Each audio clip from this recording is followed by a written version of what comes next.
Hi, this is Ammon with Ventures Truck Parts. Today we're going to show you how to remove your old U-joint and install a new Dana Spicer U-joint into your prop shaft of your Polaris RZR.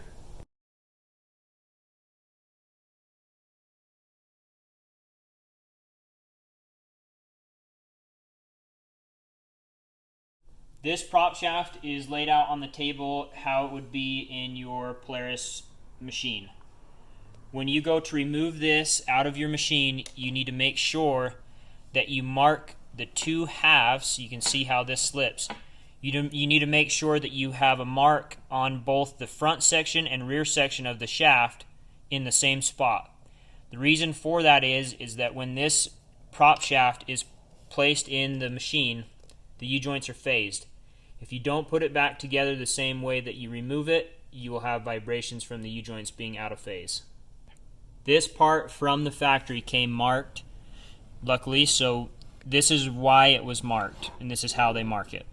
So you can see that you have this line on the slip yoke, and then if you look on the inside of the slip yoke where that line is, you can see that there is a mark right inside this blind spline. There's a peak missing from that. That spot corresponds with, if you look really close in between these two splines right there, you can see that they've staked that. So you need to make sure that those line up, and you'll know that you get it lined up because the slip yoke will move back and forth easy like this. If you get it off and try and put it together, you can't get it to slip together. Alright, we're going to start the U-joint removal process. These are some tips and tricks that we can offer you that we found. First thing is if you use a double hammer method, if you look at the C-clips for this U-joint, you can see the inside C-clip here.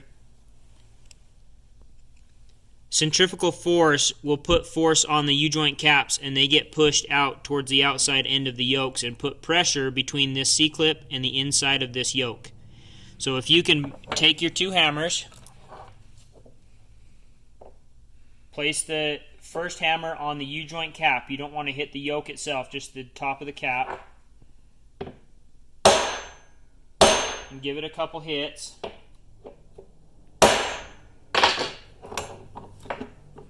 That should push your U-joint cap in and give you just a small amount of gap in between this C-clip and your yoke here. So once you've done that, you need to locate the open side. So this C-clip goes around the U-joint cap, and you can see that this is the open side. So now if you take your screwdriver up against this end of the C-clip with your hammer and tap on that C-clip, you can drive it up until you can get your screwdriver underneath it.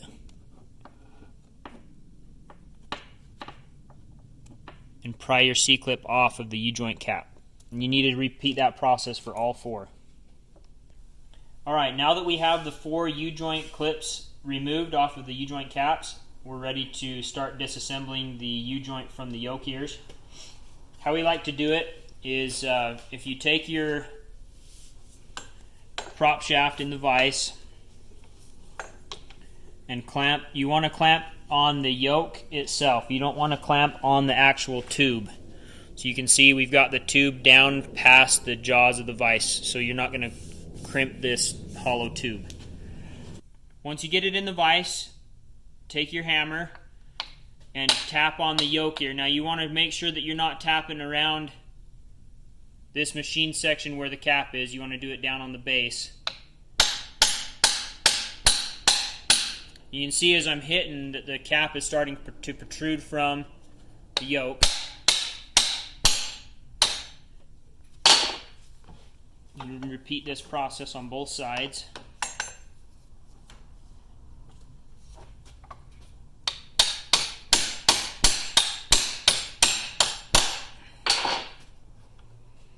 Pull the U-joint cap out. Okay, once you've got both U-joint caps out, you can see that this is loose now. We got the caps out. If you take the yoke, push it all the way to one side, and angle one side up, You see that? You can pull the yoke apart. Okay, once you get your first yoke off, you want to take the cross of the U-joint and open the jaws of your vise so that the yoke of the next piece of drive shaft that you're taking apart can slide down through the vise ears, and then you rest the cross on the top of the jaws. And that's what you're going to use to now bring the cap out through the top of this yoke.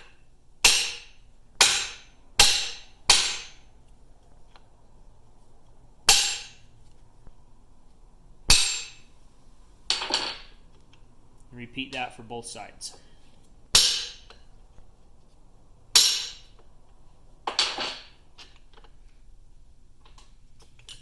And now we need to take the cross out of these yokes.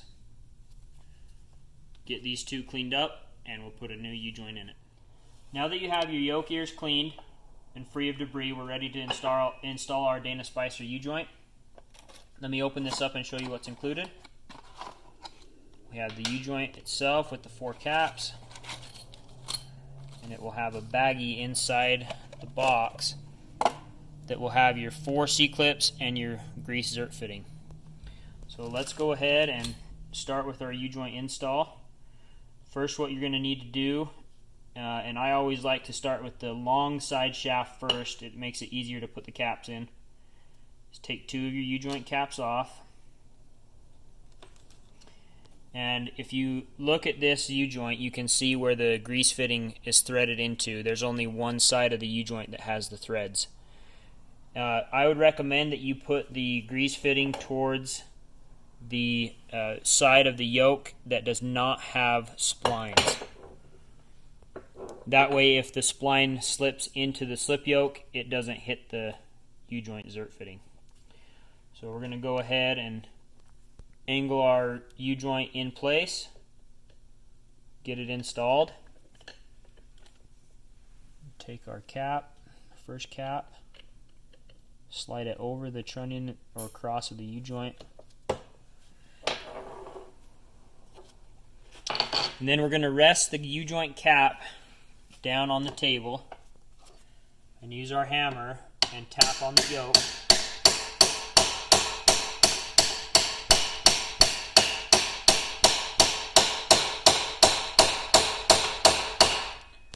We're going to do that until you can see the groove in the U-joint cap expose. And we're going to take one of our C-clips and take the C-clip and push it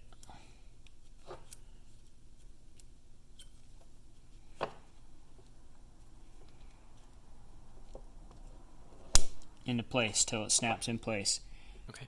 Something that you want to make sure of when you put the U-joint C-clip in place is that you don't have this C-clip go past where it's machined. You can see that this one's too far. You see that? So we need to bring this one back up so that it clears this machine spot on both sides. Great.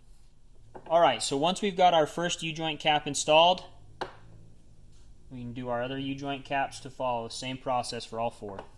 Now that we have all 4 of our U-joint C-clip installed, we're ready to install our zert fitting. Make sure that you get the thread started without cross-threading. Do it as far as you can by hand, and then take your 3/8 wrench. And if you look at the base of this, there's a hex that this wrench fits on. Go ahead and get it turned down as far as you can from one side, and then once you get it to a certain point, you're going to have to flip the drive shaft over to keep tightening it down. So once you've got it tightened down and have the fitting towards an open side that you can actually get a gun on, that is how you install the U-joint, and the same procedure will be for all the U-joints in your shaft.